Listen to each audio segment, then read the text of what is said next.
কি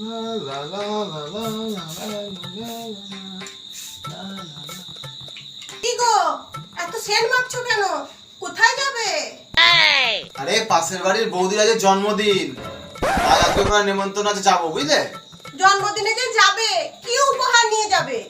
আরে বৌদির জন্য আমি একটা চুড়ির সেট অর্ডার দিয়েছি, হে প্রভু, সেটাই নিয়ে যাবো। সব চুরি টুরির দরকার নেই, আমার কাছে একটা চুড়িদারের পিস আছে, ওটাই নিয়ে গিয়ে দিয়ে দাও গা।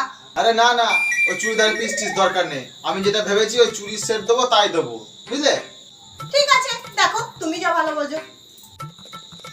হ্যাঁ ঠিক আছে তাহলে।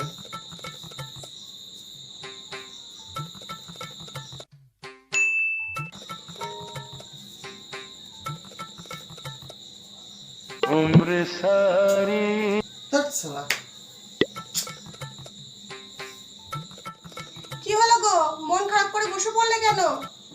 আরে বৌদি বললো না নিজের হাতে চুড়িটা পরিয়ে দিতে, তাই।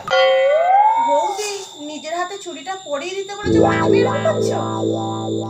আরে না না, তুমি যে আমাকে বললে না চুড়িদারটা নিয়ে যাওয়ার কথা, তাহলে চুড়িদারটা নিয়ে গেলেই তো আমার ভালো হতো, নিজের হাতে পরাতে। আহা, আমি পারি না আর পারি। ও, তোমার লোকের বউকে চুড়িদার পরানোর শখ? দাঁড়াও তো, রান্না করতে খুব গরম করে নিয়ে আসি, লোকের বউকে চুড়িদার পরার শখ আমি মিটিয়ে দেবো আজকে।